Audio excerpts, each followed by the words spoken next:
So guys last episode में हमने देखा रॉक्सी रूडियस को ट्रेनिंग देती है और हम देख पा रहे थे कि रॉक्सी की ट्रेनिंग के बाद रूडियस काफी कुछ सीख जाता है। तलवारबाजी में अभी वह ज्यादा कुछ खास नहीं कर पा रहा था, जहां पर रॉक्सी उसका एक फाइनल टेस्ट लेती है और रूडियस उसमें पास हो जाता है। अब रॉक्सी उन सभी को बाय कर वहां से चली जाती है। इसके बाद अब आगे कहानी शुरू होती है, जहां पर रूडियस रॉक्सी को जाते हुए सोचता है कि इसने मेरी जिंदगी का मुझे बहुत प्रेशियस गिफ्ट दिया, जिसके कारण मैं अपनी लाइफ एक नए तरीके से शुरू कर सकता हूँ, क्योंकि अब मैं घर से बाहर जा सकता हूँ। फिर रूडियस जो अपने माता पिता से बाहर जाने की परमिशन लेता है, जिसे सुनकर वे दोनों ही काफी ज्यादा खुश हो जाते हैं। जहाँ पर पॉल कहता है चलो अच्छी बात है, अब ये बाहर जाने की बात कर रहा है, नहीं तो मुझे लगा था कि ये कभी भी बाहर नहीं निकलेगा। फिर वो उसे बोलते कि क्या आप मेरे लिए परेशान थे, जहाँ पर वो कहते कि हाँ, क्योंकि तुम आज तक रोए भी नहीं हो। जहाँ पर वो उसे बोलता है क्योंकि मैं बहुत ज्यादा ताकतवर चार्मिंग बेटा हूँ। रूडियस कहते हैं कि तुम्हारे हरकतों से देखकर मुझे लगता है कि तुम नॉर्मल बच्चे हो या नहीं, कहीं तुम्हें कोई प्रॉब्लम तो नहीं है। पर यहाँ पर वो उसे कहते हैं कि आप ये नहीं चाहते कि आपका बड़ा बेटा ऐसा हो जिस पर आपको गर्व हो, और आप ही तो ये कहते हो कि मुझे अपनी फैमिली की लेगेसी को आगे बढ़ाना है। रूडियस कहता है कि अगर तुम ये करना चाहते हो तो जाओ, 2-3 गर्लफ्रेंड लेकर ही आना।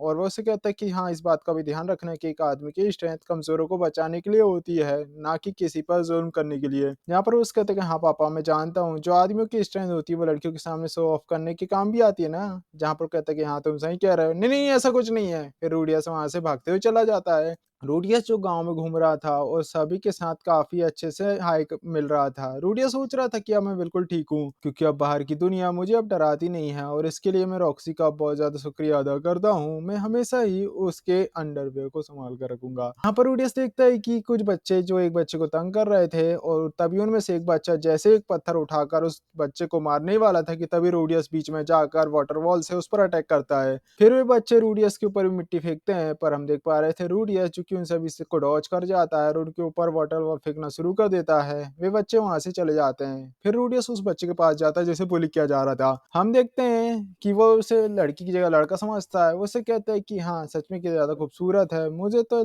पूरा यकीन है कि जब ये बड़ा होगा लड़के इसे बहुत ज्यादा पसंद करेंगे।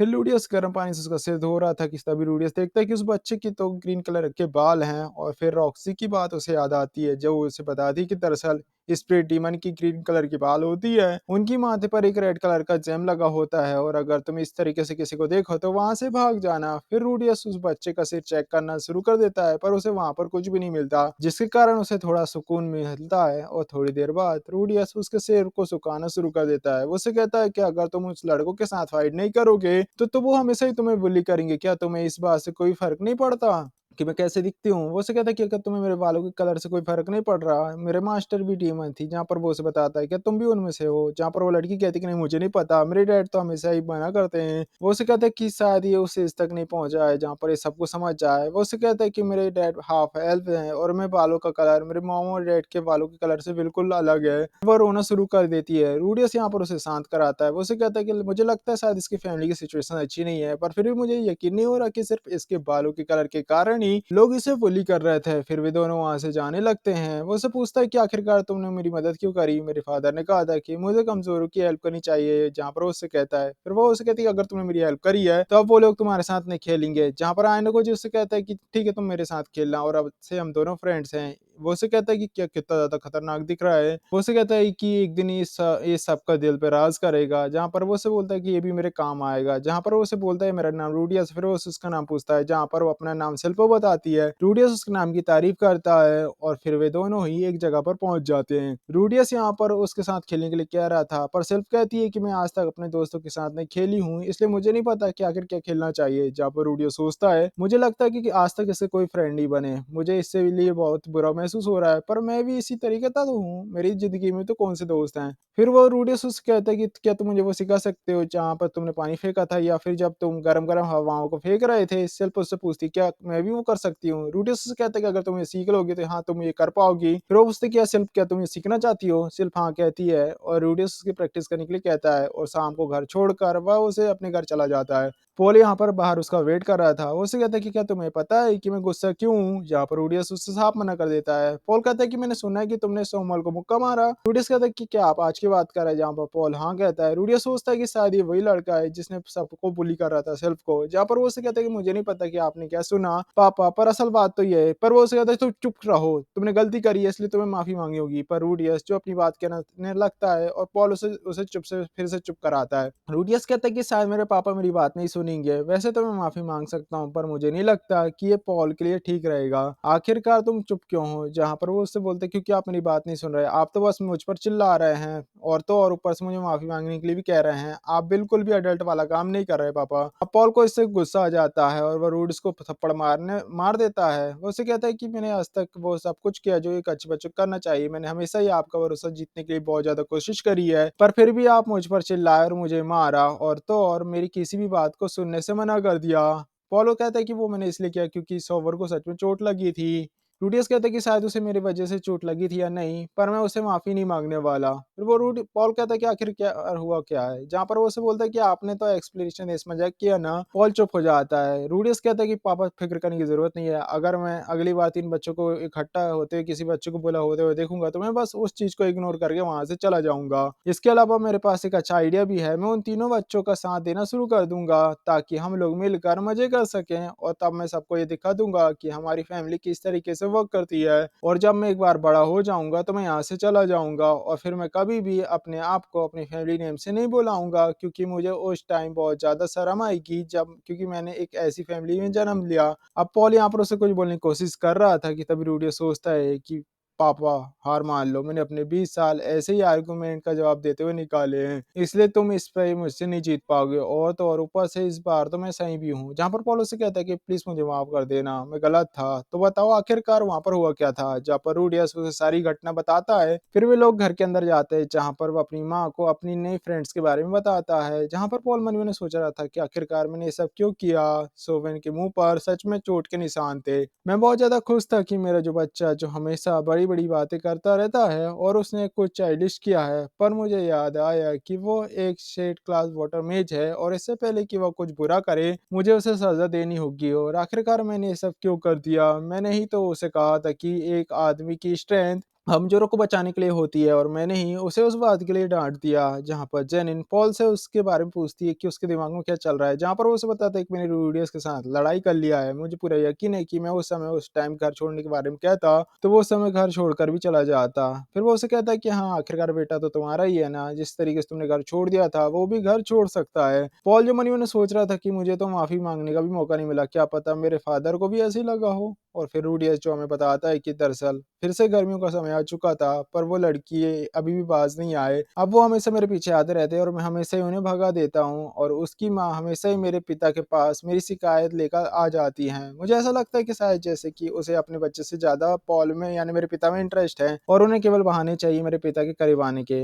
रूडियस जो ट्रेनिंग कर रहा था और अब वो ट्रेनिंग करते हुए थक चुका था, फिर तभी वहां पर सिर्फ आ जाती है और वो अपने मैजिक की प्रैक्टिस करना शुरू कर देती है। रूडियस हमें यहाँ पर बताता है कि सिल्फ का मैजिक पिछले 6 महीनों में काफी ज्यादा इंप्रूव हो चुका है। इसका मतलब ये है कि मेरी हाइपोथेसिस बिल्कुल भी सही थी। एक पर्सन का मैजिक वक्त के साथ बढ़ता जाता है। अब हम आगे क्या करना चाहिए? वो उसे कहते क्या अब आगे मुझे वो सिखाओ जिससे तुमने मुझे बालू को सिखाया था। जहाँ पर वो उसे बताते मैंने आग और पानी को मिलाकर भाप बनाई थी। फिर वो उसे पूछती कि आखिरकार मुझे ये बताओ तुम बिना मंत्र के आखिर मैजिक कैसे कर सकते हो? जहाँ पर सेल को बताता है कि तुम्हारे लिए मुश्किल हो सकता है, पर सेल कहता है कि नहीं तुम फिर भी मुझे सिखाओ। वो उसे कहता है कि क्या तुमने कभी फील किया है जब तुम मंत्र पढ़ती हो तुम्हारे शरीर में मैजिक फ्लो करता है? तुम्हें बस उस चीज को याद रखना है, बिना मंत्रों के ही उसे महसूस करना है। फिर वो उसे प्रैक्टिस कराना शुरू कर देता है और सिल्क उस चीज की प्रैक्टिस करना शुरू कर देती है। रूडियो सोच रहा था कि जो आप फीलिंग से कर सकते हो उसे किसी और को सिखाना बहुत ज्यादा मुश्किल है। ये तो रॉक्सी भी नहीं कर पाई थी। मुझे लगता है बिना मंत्रों के मैजिक यूज करना बहुत ज्यादा स्पेशल है। सच बात तो ये है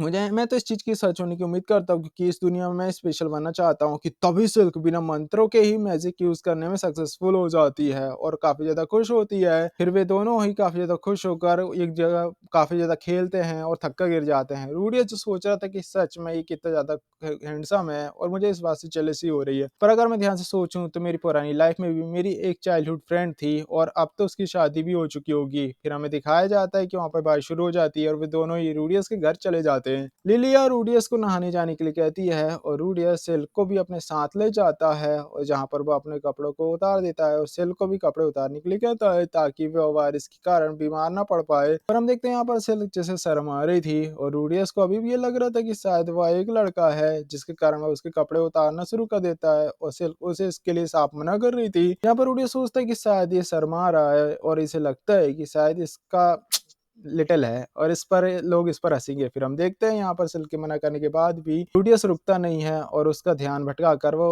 अब कुछ ये कर देता है और इसके बाद वह हैरान हो जाता है जो भी वो कुछ देखता है और सिल्क जोर से चिल्लाना शुरू कर देती है और रोना शुरू कर देती है। तब लूडियस सोचता है कि शायद जो चीज मैंने केवल एक बार में देखी वो नहीं थी जिसे मैं हमेशा ही देखता हूँ, बल्कि वहां पर तो वो चीज थी ही नहीं जो मेरे पास है और इस चीज से मुझे एहसास हुआ दरअसल वो ही नहीं बल्कि शी है। और रूडस के फादर वहां पर आ जाते हैं और सिल्क वहां से चली जाती है, जहां पर पॉल कहता है कि आखिरकार तुमने वो सब क्यों किया। वो उसे कहते हैं कि हम दोनों भीगे हुए थे, मुझे लगा कि उसे ठंड लग जाएगी। जहाँ पर वो उसे कहते हैं, जहाँ पर उसने मना किया था ना, जहाँ पर कहता है कि हाँ सही कहा, प्लीज मुझे माफ कर दीजिए। जहाँ पर उसे कहता है कि मुझे पता है कि तुम अपनी एज से तुम अट्रैक्ट करोगे पर तुम्हें इस तरीके से किसी को फोर्स नहीं करना चाहिए। जहाँ पर वो उसे कहता है कि मैं उससे माफी मांगूंगा, मैं ऐसा कभी नहीं करूंगा, प्लीज मुझे माफ कर दीजिए। वो उसे कहता है कि जाओ फिर सिल्फ से माफी मांगो। उसे पूछते क्या वो माफ करेगी। वो उसे कहता है कि तुम सच्चे दिल से माफ मांगोगे वो माफ कर देगी। फिर वो लोग नहा के नीचे जाते हैं, जहाँ पर पॉल कहता है कि मुझे वो फीलिंग याद है जब वो लड़की आपको रिजेक्ट करती है जिससे आप पसंद करते हो।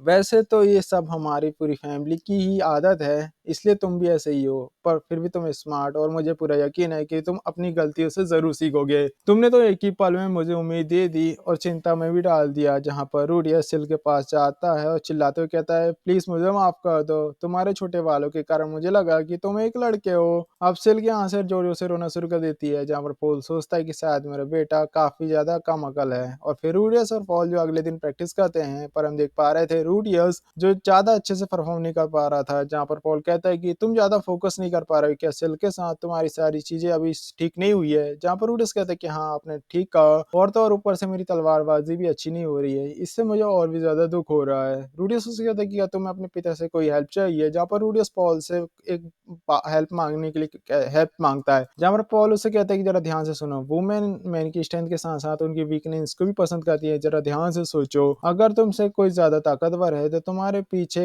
ऐसे भाग रहा है तो तुम्हें कैसे लगेगा। जहाँ पर वो उसे कहते हैं कि मैं तो पूरी तरीके डर जाऊंगा, तुमने सही कहा, इसलिए तुम्हें उसे अपनी कमजोर साइड दिखानी चाहिए। वो उसे बोलता है मैं आखिरकार ये कैसे कर सकता हूँ। जहाँ पर वो कहता है मैं तुम उसके सामने अपनी सारी तकलीफों के बारे में उसे बताओ और उसे बताओ कि उसे ग्रो करने के कारण तुम कितने ज्यादा परेशान हो और अगर तुम लकी रहे तो वो तुम्हारे पास वापस जरूर आएगी। वो उसे कहता है कि अगर ऐसा ना हुआ तो मैं क्या करूंगा। जहाँ पर वो उसे बोलता है अरे ये तो ट्राई करो, अगर ये प्लान प्लान काम नहीं किया तो मेरे पास और भी प्लान्स हैं। और फिर रूडियस काफी ज्यादा खुश हो जाता है। पॉल फिर उसे सिल्फ से मिलने के लिए कहता है और हम देखते हैं सिल्फ जो कि उसके घर के बाहर ही खड़ी हुई थी, जहाँ पर पॉल उसे सिल्फ की तरफ धक्का दे देता है और सिल्फ कहती है आखिरकार हो क्या रहा है रूडियस। जहाँ पर वो कहता है मैं तो बस ये सोच रहा था कि मैंने कब से तुम्हारा क्यूट चेहरा नहीं देखा, पर ये कितनी शर्मनाक बात है ना, तुम कितने ज्यादा क्यूट हो सिल्क, अगर तुम अपने बाल बढ़ा लोगी तो और भी ज्यादा क्यूट लगोगी। जहाँ पर वो उसे कहती कि मैं ऐसा नहीं करना चाहती। जहाँ पर रूडियस निराश हो जाता है, जहाँ पर सिल्क रूडियस का हाथ पकड़ लेती है और वो उसे कहती कि मुझे माफ कर देना और तुम फिक्र मत करो, मैं तुमसे नफरत नहीं करती, इसलिए तुम प्लीज नॉर्मल एक्ट करो। जहाँ पर रूडियस जो मन में सोच रहा था कि एक क्यूट गर्ल जो कि मेरी ही एज की है और मुझे नहीं पता कि उसके साथ कैसे रहना चाहिए, और एक आदमी होने के नाते मुझे हमारे बीच में एक अच्छा रिलेशनशिप रखना है